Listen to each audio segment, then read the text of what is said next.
میں آپ کو جانتا ہوں، مجھے آپ سے محبت ہے، ایک بات بتاؤں آپ کو۔ میں نے کہا بتاؤ۔ کہنے لگے حضرت عبداللہ ابن عمر کی قبر دیکھنی ہے۔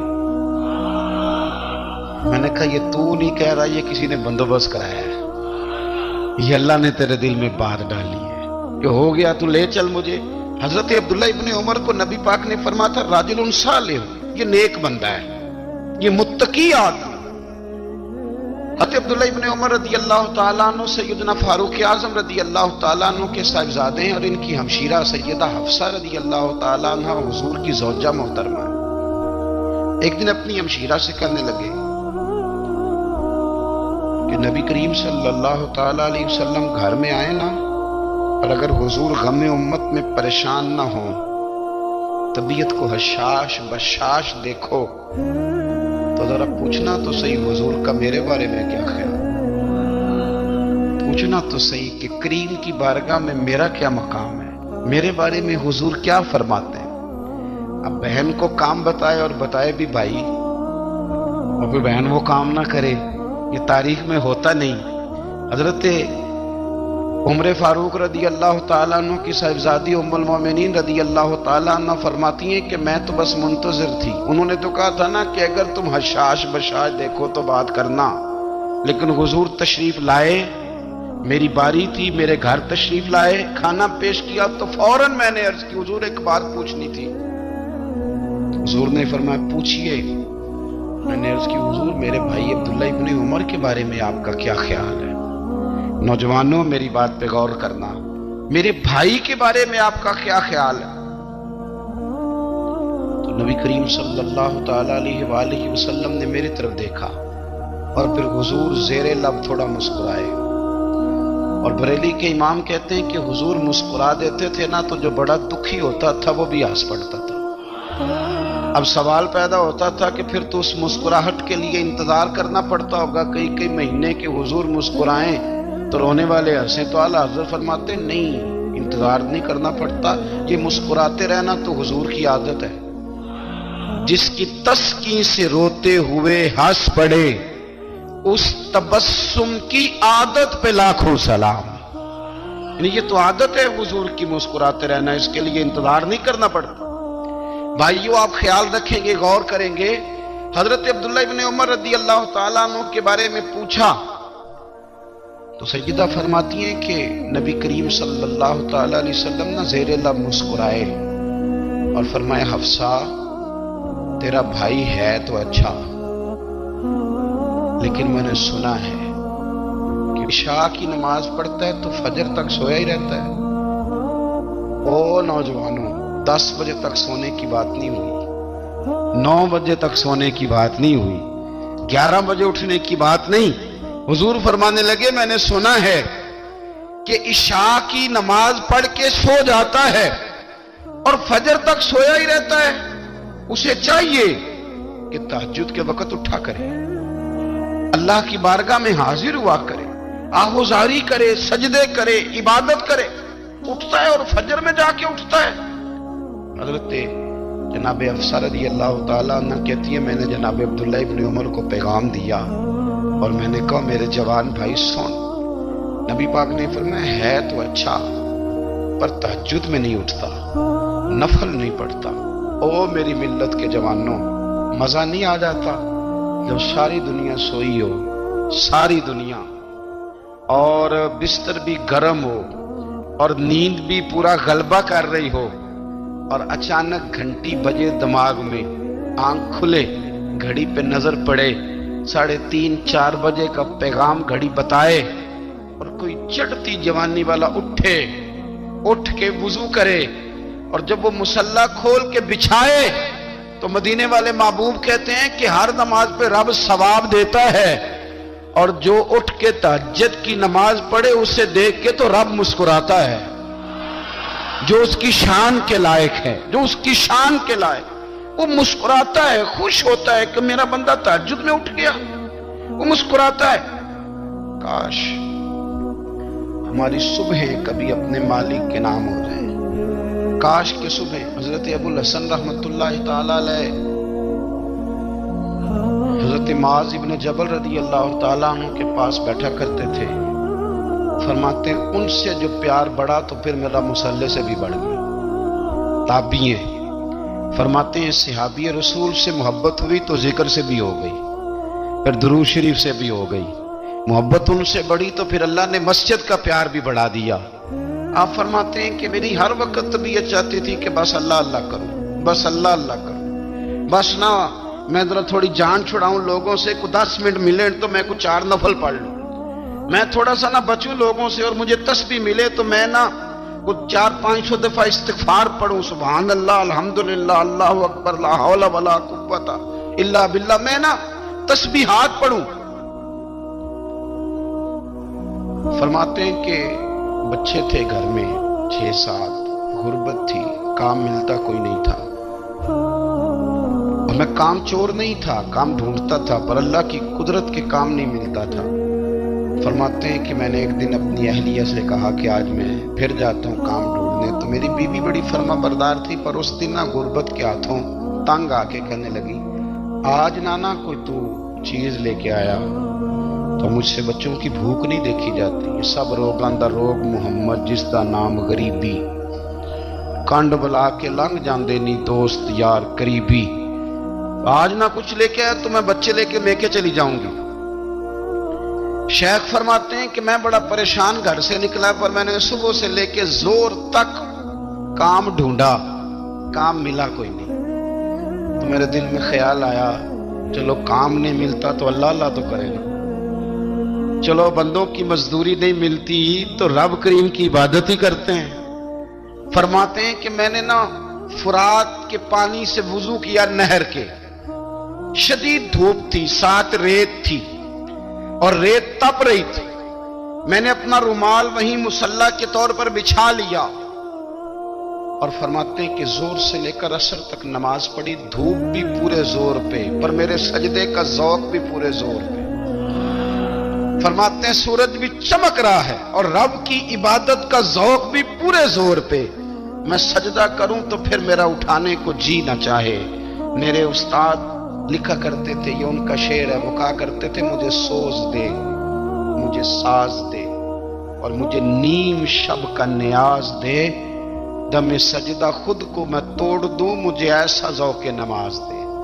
اور میں تیری بہار کا پھول ہوں, میں کھلا بھی ہوں تو تیرے لیے, مجھے میری شاخ سے توڑ لے, مجھے اپنی زلف کا ناز دے.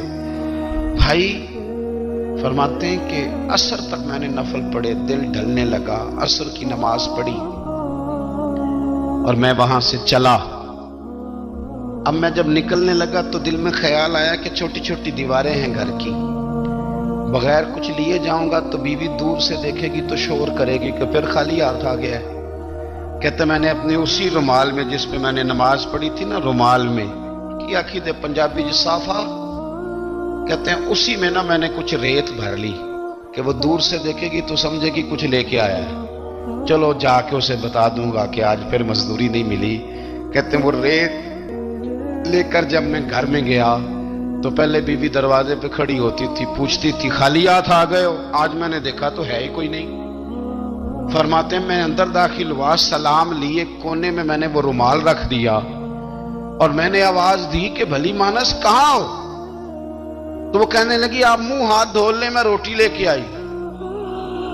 میں نے کہا روٹی کہاں سے آ گئی, یہاں تو کئی دنوں کے فاقے, تو کئی دنوں کی غربت ہے, یہاں تو اس گھر میں تو فقیری ہے.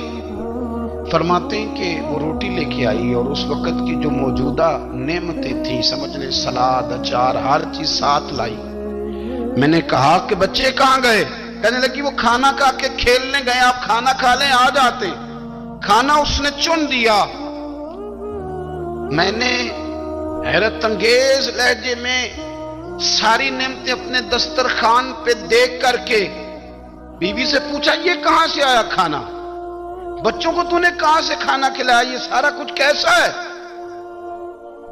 کہنے لگی پتہ نہیں آج آپ کس کریم کی مزدوری کرنے چلے گئے تھے, پتہ نہیں کس کریم کی, میرے گھر میں تو اتنی نعمتیں آئی ہیں کہ مجھ سے سنبھالی نہیں جا رہی, اتنا اناج ہے, اتنا گندم ہے, کس کریم کے دروازے آج چلے گئے تھے.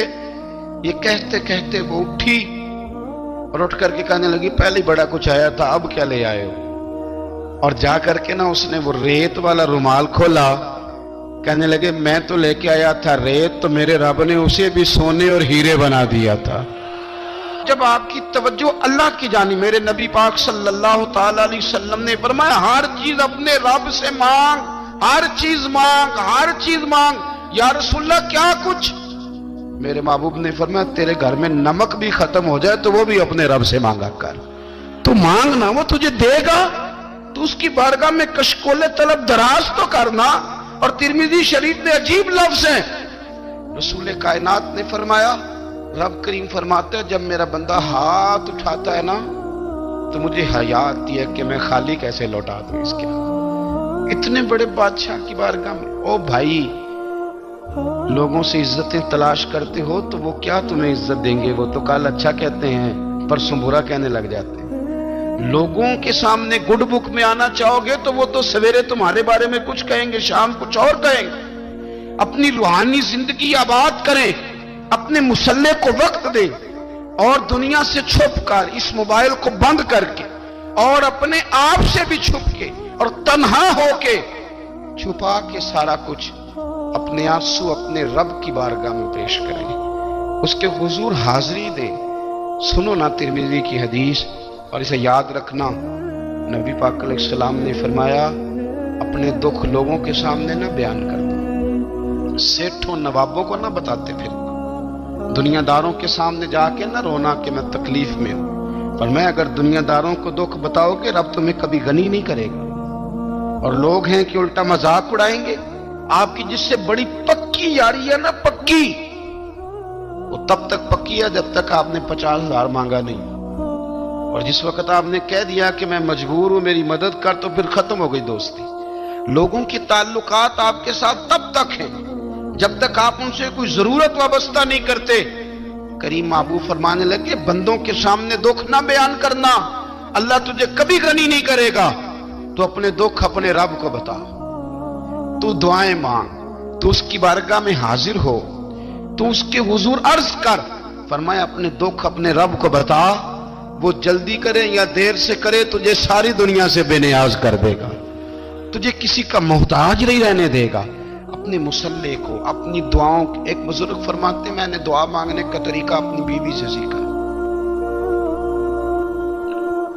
دعا مانگنے کا طریقہ اپنی، سیکھنے والے تو اپنے بچوں سے بھی سیکھ لیتے ہیں، سیکھنے والے تو ہر ایک سے سیکھتے ہیں۔ وہ کہتے ہیں میں نے دعا مانگنے کا سلیقہ اپنی بیوی سے سیکھا ہے۔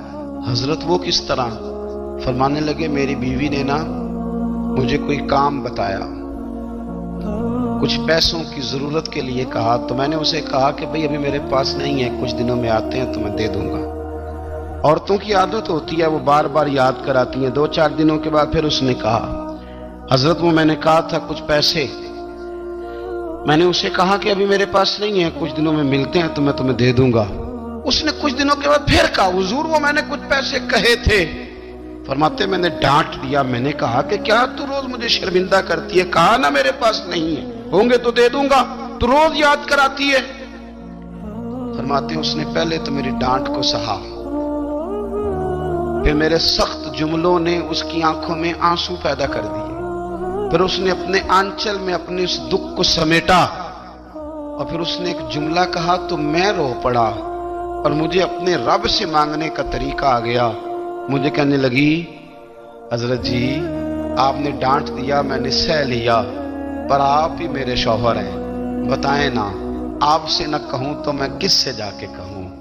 فرماتے ہیں میں رو پڑا، اور میں کھل کے رویا، اور میں تڑپ کے رویا، اور پھر میری سسکیاں بند گئیں، تو مجھے کہنے لگی آپ کو کیا ہوا؟ میں نے کہا مجھے بھی دعا مانگنی آ گئی ہے، جب میں اسے کہوں گا نا اللہ تو ہی میرا رب ہے، میں تجھ سے نہ کہوں تو میں کس سے جا کے کہوں؟ میں کیوں کسی بندے سے سوال کروں؟ میں کیوں کسی دنیا دار سے کہوں؟ میں تیرے بندوں کا، نیک بندوں کا وسیلہ لے کے، تیرے محبوب کی غلامی لے کے تیری بارگاہ میں آیا، تجھ سے نہ مانگوں تو کس سے مانگوں؟ سمجھ آ گئی ہے، جب میں اس رنگ میں مانگوں گا تو پھر رب میرے اوپر بڑا ہی فضل فرمائے گا، وہ میرے اوپر بڑی رحمت کرے گا، وہ میرے لیے آسانیاں کرے۔ عزیز دوستو، ہم اس طرح کرنے لگ گئے ہیں کہ ہم نے نا اپنے تعلقات پر اعتماد کرنا شروع کر دیا ہے. میرے تعلقات بہت ہیں. ہم نے اپنی دولت پر اعتماد کرنا شروع کر دیا ہے. میرے پاس دولت بہت ہے. ہم نے اپنے علم پر، اپنی شہرت پر اعتماد کرنا شروع کر دیا ہے کہ میرے پاس فلاں چیز بہت ہے. یاد رکھنا، جب بے نیاز اپنی صفت بے نیازی دکھاتا ہے تو بڑی بڑی دولتوں والے مجبور نظر آتے ہیں. بھائیو، جب انسان کا رشتہ اپنے مالک کے ساتھ ہوتا ہے پھر تو غم بھی کچھ نہیں کہتے، پریشانیاں بھی کچھ نہیں کہتی، پھر تو زندگی صبر والی، پھر تو زندگی توکل والی، پھر تو زندگی بھروسے والی. پھر انسان اپنے آپ کو رسوا نہیں کرتا. دنیا داروں سے امیدیں اس کی ختم ہو جاتی، امیدیں اللہ رسول سے لگا لیتا ہے، مضبوط ہو جاتا ہے، مضبوط، طاقتور ہو جاتا ہے، خوددار ہو جاتا ہے، باوقار باعزت ہو جاتا ہے. حضرت بہلول دانا رحمت اللہ علیہ بیٹھے تھے تو ہارون رشید حج کر کے آ رہا تھا. تو رستے میں حضرت شیخ سے ملاقات ہو گئی تو السلام علیکم کے بعد کہنے لگا، حضور کوئی حکم ہو تو بتائیے گا. تو حضرت بہلول دانا فرمانے لگے، تیرا رب کون ہے؟ اس نے کہا اللہ. تو فرمایا میرا کون ہے؟ کہا اللہ. فرمانے لگے تو بڑا ہی بیوقوف ہے، کیا تو یہ سمجھتا ہے کہ رب ہارون رشید کو تو دے گا اور بہلول دانا کو بھول جائے گا؟